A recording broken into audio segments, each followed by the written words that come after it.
တိုက်ရောက်မင်းထင်းနေပွဲပါအေးငါတော့လည်းလုံးဝတော့မမေးဘူးတစ်ခါမှတော့ဒါပေမဲ့ငါထင်တာတော့ငါ့ရဲ့ထင်းနေပွဲပြောမယ်ဆိုလို့ရှိရင်ငါ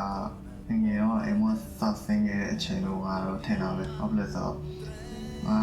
အိမ်မဆင်းနေနောက်ပိုင်းမှာငါလူတွေနဲ့ဘယ်လိုမျိုးဆက်ဆံရမလဲဆိုတော့ပိုသိလာတယ်ကွာပြီးတော့ဒီလောကကြီးထဲမှာဘယ်လိုမျိုးတက်ရှင်နေထိုင်ရမလဲဆိုတော့ငါပို့ပြီးနားလည်လာတယ်ဒီပတ်စံနေလဲငါဘယ်လိုရှောင်းမလဲဆိုတော့ပိုသိလာတယ်ကွာအဓိကတော့ကို6ပေါ်ကိုရက်တည်နိုင်အောင်လို့ငါစူးစမ်းခဲ့တယ်အဲ့ဒါအကုန်လုံးအတွက်ကြောင့်ပဲငါကိုဒီနေရာမှာငါရောက်နေတယ်အဲ့ဒါအကုန်လုံးကဘယ်လိုပြောမလဲငါထိုင်နေပွဲအစလို့ပဲပြောရမှာပေါ့အိမ်မမစင်းမျိုးဆိုလို့ရှိရင်ငါဒီနေရာမှာရောက်နေဖို့ကလည်းမတေချောဘူးကွာဒီလိုမျိုးတွေ Brian နဲ့ဆက်လုပ်နိုင်နေဖို့ကလည်းငါတို့မတေချောဘူးအဲ့တော့ထိုင်နေပွဲတွေအကုန်လုံးအစတော့ငါအိမ်မစင်းနေရပေါ့အဲ့မင်းဆိုရင်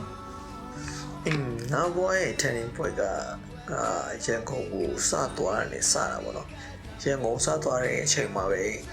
ဒီအဲ့ဒီမှာအမြင်တွေအများကြီးပွင့်လာခဲ့တယ်ကွာဒီနောက်ပြီး professional job ကအဲ့ဒီကနေ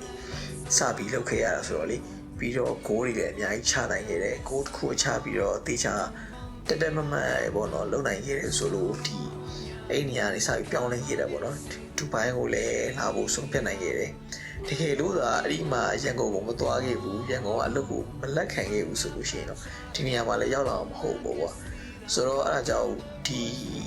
ရန်ကုန်ကိုသွားဖို့ရွေးချယ်ခဲ့တဲ့ဟာကအဲ့ဒီနေရာကငါ့ရဲ့ထင်းနေပွဲတစ်ခုလို့တော့ပြောလို့ရတယ်